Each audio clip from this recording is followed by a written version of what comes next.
Hello, welcome to TWS academy. ICDS supervisor পদের জন্য যারা নতুন করে শুরু করবে ভাবছো, তাদের জন্য এই ভিডিওটি অত্যন্ত গুরুত্বপূর্ণ হতে চলেছে। কারণ আমি এখানে দেখিয়েছি তুমি কিভাবে প্রস্তুতি নেবে। যদিও এখনো পর্যন্ত অফিসিয়াল নোটিশ নেই, কিন্তু আগে প্রস্তুতি নিয়ে রাখলে পরবর্তীতে তুমি প্র্যাকটিসের মধ্য দিয়ে আরো বেশি পরিমাণে স্ট্রং হতে পারবে। তো আইসিডিএস সুপারভাইজারের সম্পূর্ণ সিলেবাস, কিভাবে প্রস্তুতি নেবে, কোন সাবজেক্টে প্রস্তুতি নেবে, কোন টপিকের উপর গুরুত্ব দেবে, কিভাবে মক টেস্ট দেবে, কোন কোন জিনিসগুলো বেশি করে পড়বে, সেই সমস্ত জিনিস নিয়ে আমরা এখানে আলোচনা করেছি। তোমরা অবশ্যই দেখবে এবং তার সাথে সাথে আজ থেকে তোমরা প্রতিজ্ঞা করবে যে এই অনুযায়ী যদি তোমরা পড়াশোনা শুরু করো, তাহলে আগামী দিনে আইসিডিএস সুপারভাইজারের মতো পদ তোমরা কিন্তু পেতে চলেছো। অর্থাৎ সেই লেভেলে তোমরা কিন্তু প্রস্তুতি যদি শুরু করো এবং সেই লেভেলে তোমরা কিন্তু পৌঁছাতে পারবে। তাহলে চলো দেরি না করে শুরু করা যাক। আইসিডিএস সুপারভাইজার পরীক্ষার জন্য যে জিনিসগুলো লাগবে, অর্থাৎ যে প্রস্তুতি তোমার দরকার, সেটার এসেনশিয়াল কোয়ালিফিকেশন যদি বলে থাকি যে স্নাতক অর্থাৎ গ্রাজুয়েশন পাস তোমাকে হতে হবে। এখানে দেখো তিনটি ধাপে কোয়ালিফাই করা যায়, তিনটি ধাপে সাধারণত কোয়ালিফাই হয়। এখানে প্রথম ধাপ হচ্ছে প্রিলিমস পরীক্ষা, এমসিকিউ বেস, এবং এরপরে হচ্ছে মেইনস, এবং তারপরে দেখো ইন্টারভিউ। ঠিক আছে, ইন্টারভিউ বা পার্সোনালিটি টেস্ট, এটার পরেই তোমার কিন্তু মেরিট লিস্ট আসবে। তাহলে প্রিলিমস, মেইনস এবং ইন্টারভিউ, কিন্তু ধাপগুলো অতি সহজ দেখালেও এখানে কিন্তু কিছু ব্যাপার তোমাকে ভালো করে বুঝতে হবে। যদি তোমার সিলেবাস বা কাঠামো সম্পর্কে সম্পূর্ণভাবে স্বচ্ছ ধারণা থাকে, তাহলে এই পরীক্ষার জন্য তুমি কিন্তু ভালোভাবে প্রস্তুতি নিতে পারবে। এমন নয় যে তুমি শুধুমাত্র প্রিলিমস এর জন্য প্রস্তুতি নিচ্ছ, মেইনস এর জন্য নিচ্ছ না, আবার দেখা গেল প্রিলিম মেইনস দুটোই গুরুত্ব দিতে গিয়ে ঠিক আছে দিশাহারা হয়ে পড়ছো। এইভাবে নয়, বৈজ্ঞানিক পদ্ধতি এবং স্মার্ট ওয়েতে প্রিপারেশন তোমাকে নিতে হবে। তাহলে প্রিলিমস, মেইনস এবং ইন্টারভিউ, শুধুমাত্র প্রিলিমসটা হচ্ছে বাছাই পর্ব, স্ক্রিনিং টেস্ট বাদ দেওয়ার পরীক্ষা এই প্রিলিম পরীক্ষা। অর্থাৎ এই প্রিলিমসে যারা পাস করবে তাদেরকে মেইন দিতে দেবে এবং মেইনসে পাস করলে ইন্টারভিউ। এটা বোঝা গেল। তাহলে ধাপ কিন্তু তিনটি, প্রিলিমস, মেইনস এবং ইন্টারভিউ। এই তিনটি ধাপে আইসিডিএস সুপারভাইজার পদের পরীক্ষা কিন্তু হয়। এরপরে দেখো মোট 100 মার্কের পরীক্ষা, প্রিলিমস এর পরীক্ষা মোট 100 মার্ক। অবজেক্টিভ টাইপ প্রশ্ন হয়। প্রিলিমস এর সিলেবাস যদি দেখো, ভালো করে মন দিয়ে দেখো যে সাধারণ জ্ঞান বা জিকের মধ্যে কি কি রয়েছে। ইতিহাস, ভূগোল, অর্থনীতি, রাষ্ট্রবিজ্ঞান, বিজ্ঞান, প্রযুক্তি এবং কারেন্ট অ্যাফেয়ার্স থেকে প্রশ্ন। সাধারণত নর্মাল যে সমস্ত আমাদের কম্পিটিটিভ এক্সাম হয়, যে কোনো ব্যাচে তোমরা দেখবে এই জিনিসগুলো তোমরা নিশ্চয়ই পড়ো। তাহলে এই জিনিসটাই তোমরা জিকে এবং আইসিডিএস সুপারভাইজার পদের প্রিলিমস এর জিকে সিলেবাস ওটাই। এরপরে দেখো পাটিগণিত, যে থেকে অ্যারিথমেটিক থেকে থাকবে লাভ ক্ষতি, শতকরা, গড়, অনুপাত, সমানুপাত, সময় কার্য, দশম শ্রেণী মানের পরীক্ষা, দশম শ্রেণী মানের প্রশ্ন হবে। এটা কিন্তু ভালো করে দেখবে যে অ্যারিথমেটিক কিন্তু এই লেভেলের হবে। এর সাথে সাথে রয়েছে দেখো রিজনিং। রিজনিং এ verbal, non verbal, coding, decoding, blood relation, যেগুলো নর্মাল রেগুলার পরীক্ষায় সবাই পড়ে থাকে। ঠিক আছে, তাহলে এখানে সাধারণ জ্ঞান, পাটিগণিত এবং রিজনিং, এতে নেগেটিভ মার্কিংও থাকে, অবশ্যই খেয়াল রাখবে। তাহলে অবজেক্টিভ টাইপ এমসিকিউ প্রিলিমস এর 1 ঘন্টা যেটা পরীক্ষা হবে, সেটা কিন্তু অন্যান্য পরীক্ষার মতোই একদম পুরো সেম সিলেবাস বলা যেতে পারে। তাহলে অন্য পরীক্ষার সাথে এই পরীক্ষার প্রস্তুতি যখন নিচ্ছ, এটা অবশ্যই দেখবে কিন্তু পঞ্চায়েতের সাথে নেবে না। আমি আবারও বলছি, এর আগে একটা ভিডিওতে আমি বলেছিলাম যে ছেলেমেয়েরা বলছে যে স্যার আমাদের পঞ্চায়েতের সাথে আইসিডিএস এর ব্যাচটা আমাদের করিয়ে দিন। আমি বলি যে তোমরা আইসিডিএস এর সাথে পঞ্চায়েত ব্যাচটাকে গোলাবে না, কারণ আইসিডিএস সিলেবাস যেটা প্রিলিমস যেটা দেখলে, সেটা পঞ্চায়েতের সাথে হয়তো কিছুটা মিল পাবে, কিন্তু হুবহু মিল পাবে না। তাই পঞ্চায়েতের সাথে আইসিডিএস কে গোলালে কিন্তু ভুল হবে। পঞ্চায়েতে যেখানে সবচেয়ে বেশি গুরুত্ব দেওয়া হয় গ্রামীণ অর্থনীতি, পরিকাঠামো, ঠিক আছে, পঞ্চায়েত ব্যবস্থার উপরে, জিকেতে, প্রিলিমসে কিন্তু আইসিডিএস এ সেখানে ওইসব গুরুত্ব নয়। এখানে সমগ্র যে নর্মাল আমরা কম্পিটিটিভ এক্সামের সিলেবাস দেখতে পাই সেরকমই পরীক্ষা কিন্তু এখানে হবে। অবশ্যই এখানে মাথায় রাখবে যে এখানে নেগেটিভ মার্কিং কিন্তু রয়েছে, নেগেটিভ মার্কিং কিন্তু এখানে থাকবে। সময় থাকছে 1 ঘন্টা এবং মোট নম্বর হচ্ছে 100। এবারে আসছি দেখো মেইন পরীক্ষা, যেটা ডেসক্রিপটিভ বর্ণনামূলক পরীক্ষা হয়ে থাকে। এখানে মোট 4টি পেপার থাকে। প্রিলিমসে পাস করলে এরপরে মেইনসে তোমার 4খানা পেপার পরীক্ষা দিতে হবে, অর্থাৎ 4টি পরীক্ষা তোমাকে দিতে হবে। প্রতিটি পেপারের সময় থাকবে 90 মিনিট, অর্থাৎ 1.5 ঘন্টা, এবং 4টি পেপার, প্রতিটা পেপার 100 মার্ক করে, অর্থাৎ টোটাল নাম্বার হচ্ছে 400 মার্কের পরীক্ষা তোমাকে মেইন পরীক্ষায় তোমাকে কিন্তু দিতে হবে। বোঝা গেল? মেইন পরীক্ষা কয়টি পেপার? 4টি। প্রতিটি পেপারের সময়সীমা 90 মিনিট, প্রতিটি পেপারের মার্কস হচ্ছে 100, অর্থাৎ 4টি পেপারে 400 মার্কস। ঠিক আছে? এবারে প্রিলিমসে উত্তীর্ণ হলে মেইনস দেওয়া যায়, এটা তো আমি আগেই বললাম। তাহলে এটা কিন্তু ডেসক্রিপটিভ বর্ণনামূলক পরীক্ষা। এবারে মেইনসের সিলেবাসটা ভালো করে দেখে নাও। যদি আমরা ধরি যে পেপার 1 ইংরাজি, তো সেখানে 100 মার্ক কি কি থাকবে? প্রবন্ধ রচনা, বোধ পরীক্ষণ, প্রেসি, ব্যাকরণ, বাংলা থেকে ইংরেজি অনুবাদ, দ্বাদশ শ্রেণী মানের কিন্তু এগুলো হবে।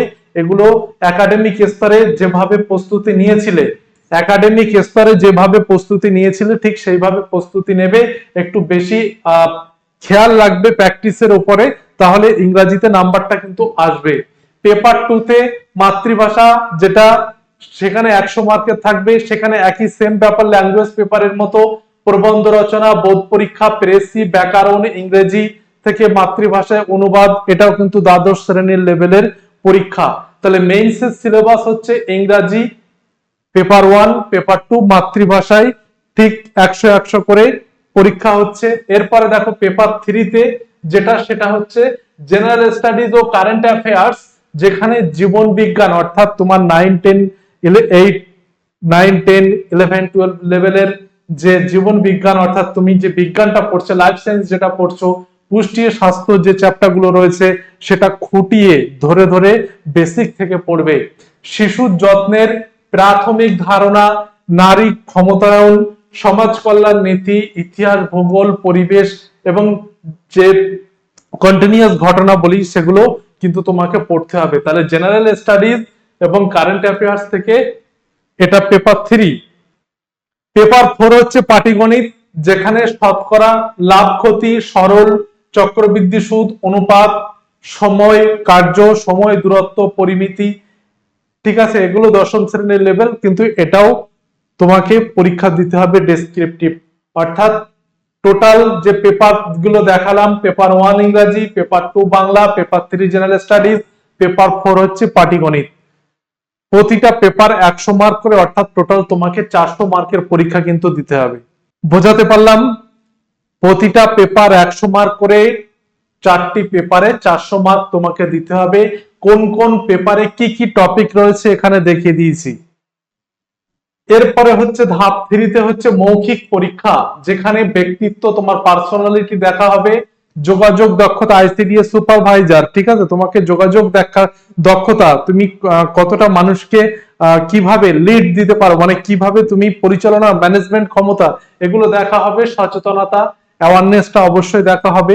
তাহলে মেইনসের যে 400 এবং ইন্টারভিউতে 50 মার্ক, মেইনসে যে 400 মার্ক, ইন্টারভিউতে 50 মার্ক, চূড়ান্ত মেধা তালিকা এই 450 মার্কের উপর ভিত্তি করে কিন্তু মেরিট লিস্ট তৈরি হবে। বোঝাতে পারলাম? প্রিলিমসের যে পরীক্ষাটা সেটা কিন্তু বাদ দেওয়ার পরীক্ষা, অর্থাৎ ওখান থেকে বাছাই করা হবে মেইনসে কারা যাবে। মেইনসে যে যত নাম্বার পাবে এবং ইন্টারভিউতে যত নাম্বার পাবে সবগুলো যোগ করে মেরিট লিস্ট করা হবে। সেখানে প্রিলিমসের নাম্বার কিন্তু যোগ করা হবে না, এটা কিন্তু মাথায় রাখবে। তাহলে এটা হচ্ছে ধাপ 3, একদম মৌখিক পরীক্ষা, যেখানে ব্যক্তিত্ব, যোগাযোগ দক্ষতা, সচেতনতা যাচাই করা হবে। বোঝা গেল? তো আইসিডিএস সুপারভাইজারের সাধারণত কাজ কি থাকে? অনেকের মনে প্রশ্ন, যে অনেকের টার্মটাই শুধুমাত্র জানে যে আইসিডিএস সুপারভাইজারের পদের পরীক্ষা দেব। আসলে আইসিডিএস সুপারভাইজার পদের পরীক্ষার তোমার দায়িত্ব কতটুকু, তোমার মানে ব্যক্তিত্ব, যোগাযোগ দক্ষতা, ইন্টারভিউতে এত গুরুত্ব কেন দেওয়া হয়? কারণ আইসিডিএস সুপারভাইজার একজন সুপারভাইজার মানে কি তদারকি পরিদর্শন করবে, ঠিক আছে, নিয়মিত অঙ্গনওয়াড়ি কেন্দ্র পরিদর্শন করবেন, তার আন্ডারে থাকা পরিষেবা কাজের অগ্রগতি দেখবেন। তুমি যদি আইসিডিএস সুপারভাইজার হয়ে যাও, তোমাকে এই কাজগুলো তোমাকে সামলাতে হবে। কর্মীদের দিক নির্দেশনা সহায়তা প্রদান, যে বিভিন্ন মিটিং তোমাকে করতে হবে, সহায়িকাদের প্রয়োজনীয় প্রশিক্ষণ দানের ব্যবস্থা করতে হবে, দিক নির্দেশনা দিতে হবে, ঠিক আছে, পরিকল্পনা ও বাস্তবায়ন করা, যে পুষ্টি, স্বাস্থ্য, শিক্ষা, টিকা এইসব ব্যাপারে তোমাকে বাস্তবায়ন করতে হবে। রেকর্ড সংরক্ষণ, অর্থাৎ প্রতিটা অঙ্গনওয়াড়ি কেন্দ্রে কি পরিমাণ ব্যয় হচ্ছে এবং সেখান থেকে কি ধরনের ফিডব্যাক পাওয়া যাচ্ছে সেগুলো সংরক্ষণ করা।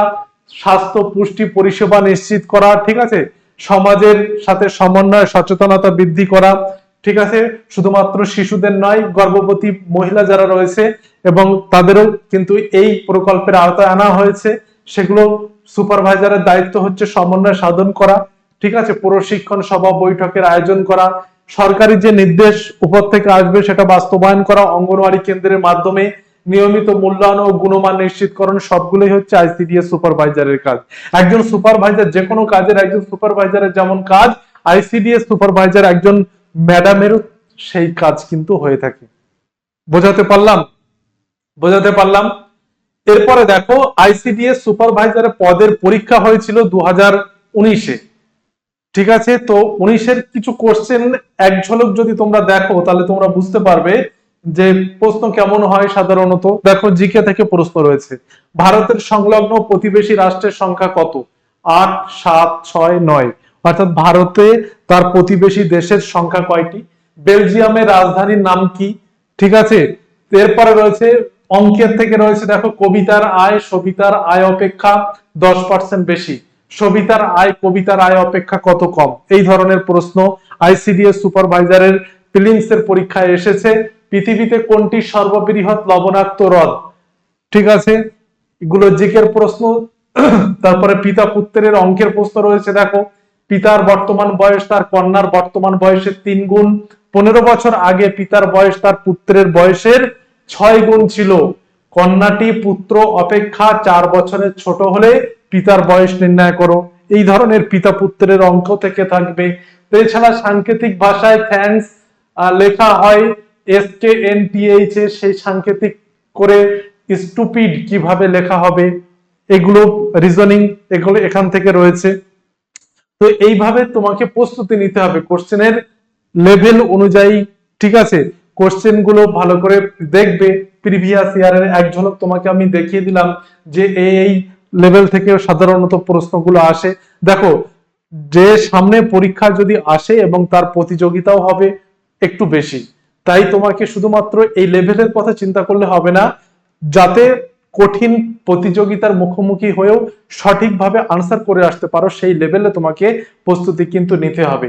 এটা কিন্তু মাথায় রাখতে হবে।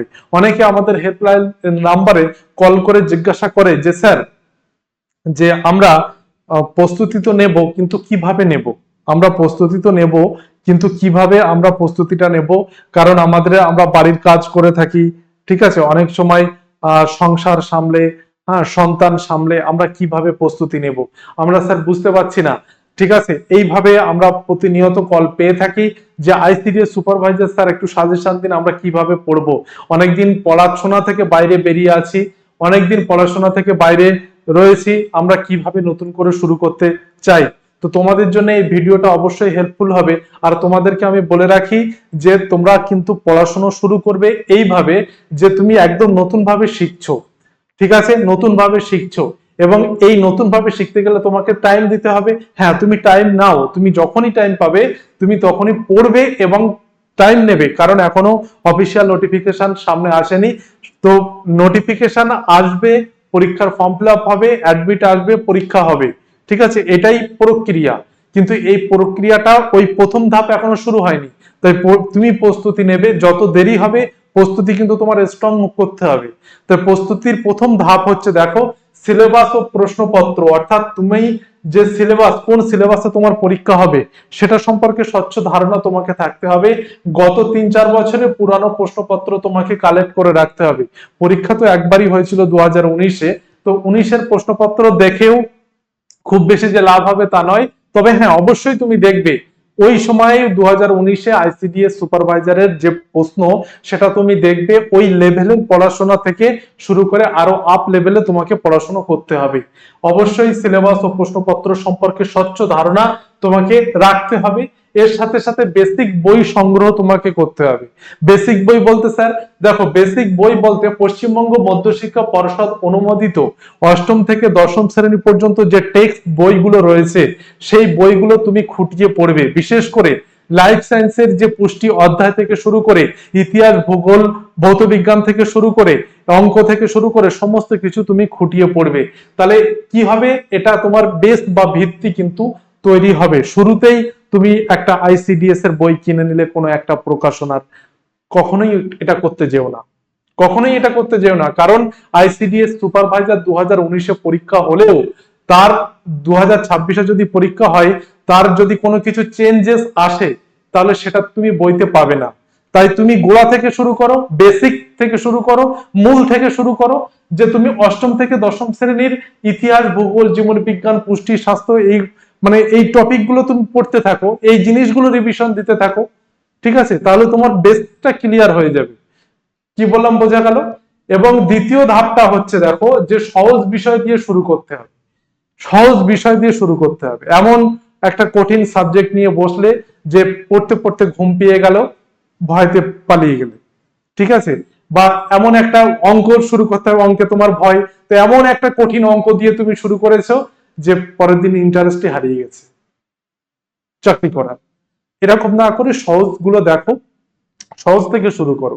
ধীরে ধীরে কনসেপ্ট যখন বিল্ড হবে, আত্মবিশ্বাসের সাথে সেই কঠিন অঙ্কটাও তোমার কাছে সহজ হিসাবে ধরা দেবে। তাই সহজ বিষয় দিয়ে অবশ্যই শুরু করবে। মাতৃভাষায় ইতিহাস, জনস্বাস্থ্যের সাধারণ নিয়ম দিয়ে পড়াশোনা শুরু করবে, তাহলে কিন্তু তোমার মোটিভেশন এবং তার সাথে সাথে কন্টিনিউটি বজায় থাকবে।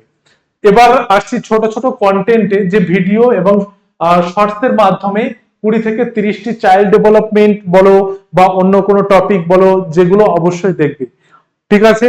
এইগুলো অবশ্যই এমসিকিউ আকারে বেসিক থেকে অবশ্যই তোমরা কিন্তু পড়বে। এবার তৃতীয় ধাপ হচ্ছে দেখো, প্রতিদিনের ছোট ছোট টার্গেট করা। প্রতিদিনের ছোট ছোট টার্গেট তুমি ফিল করবে। বিশাল রুটিন, বড় একটা রুটিন বানালে পরের দিন থেকে সে রুটিন পরপর ল্যাপস হচ্ছে, মানে কি সে রুটিনই মানছো না। তাই প্রতিদিনের ছোট ছোট রুটিন বানাবে। যে দেখো এখানে লেখা রয়েছে, বিশাল রুটিন না বানিয়ে ছোট্ট টার্গেট শুরু করা। যেমন কাল সকালে আমরা পুষ্টি চ্যাপ্টারটা, বা কাল সারা দিনের মধ্যে বা কাল 24 ঘন্টার মধ্যে আমি পুষ্টি চ্যাপ্টারটা শেষ করব। এই ছোট্ট টার্গেট তোমাকে পরবর্তীতে আরো একটা ছোট্ট টার্গেট বানাতে সাহায্য করবে। এবং এই ছোট্ট ছোট্ট পায়ে যে এগিয়ে যাওয়া, এটা দিন শেষে বা মাস শেষে দেখবে যে তুমি একটা বৃহৎ অংশ তুমি কমপ্লিট করতে পেরেছো। তা আগের দিন রাত্রে এটা ঠিক করে নেবে এবং পরিবারের সাথে আলোচনা করবে, যাতে তোমাকে একটু সাহায্য করে ওরা পড়াশোনার ক্ষেত্রে। এটা সাধারণত সদস্যদের সাথে একটা একদম ব্যক্তিগত বিষয়। তো স্ট্র্যাটেজি তৃতীয় ধাপ এটা, যে ছোট্ট ছোট্ট রুটিন তৈরি করা, ঠিক আছে? তো সাফল্য যদি পেতে চাও তাহলে অবশ্যই তোমাকে স্বচ্ছ ধারণা রাখতে হবে। সে পরীক্ষার সিলেবাস হোক, পরীক্ষার প্রশ্নপত্র হোক এবং বেসিক ধারণা হোক, সব কিছুতে স্পষ্ট এবং স্বচ্ছ ধারণা তোমাকে রাখতে হবে, তারপরে কিন্তু সাফল্য আসবে, ঠিক আছে? বেসিক থেকে শুরু করবে। আমি আবারও বলছি, বেসিক থেকে তোমরা পড়াটা শুরু করবে। তাহলে বেসিক ক্লিয়ার থাকলে পরবর্তীতে প্র্যাকটিসে আসলেও কোনো সমস্যা হবে না। নতুন ব্যাচে আমাদের যে সমস্ত ব্যাচ চলছে, আমাদের আইসিডিএস এর ব্যাচ নেই ঠিকই, কিন্তু বেসিক যে ব্যাচগুলো রয়েছে, আমাদের জিকে জিএস ফাউন্ডেশন ব্যাচ আছে, ঠিক আছে? রিজনিং এর ফাউন্ডেশন ব্যাচ আছে, এবং এছাড়া ম্যাথের ফাউন্ডেশন ব্যাচ আছে, ইংলিশের ফাউন্ডেশন ব্যাচ আছে। তুমি ফাউন্ডেশন ব্যাচগুলোই তো ক্লিয়ার করতে বললাম এতক্ষণ, যে ফাউন্ডেশন গুলোই তুমি ক্লিয়ার করো, ঠিক আছে? সেই ফাউন্ডেশন ক্লিয়ার করলে কি হবে, তুমি জিকে জিএস যদি ফাউন্ডেশন ক্লিয়ার করো, জিকে জিএস নিয়ে আর কোনো সমস্যা হবে না। ইংলিশে ফাউন্ডেশন ক্লিয়ার করলে ইংলিশ নিয়ে কোনো সমস্যা হবে না। তাহলে এই ফাউন্ডেশন গুলো অবশ্যই ক্লিয়ার করবে। সেলফ স্টাডি তো করবে, তার সাথে সাথে গাইডেন্সেও পড়াশোনা করো, তাহলে দেখবে যে আইসিডিএস এর মতো পদ তোমার জন্য কতটা সহজ হয়ে গেছে, ঠিক আছে?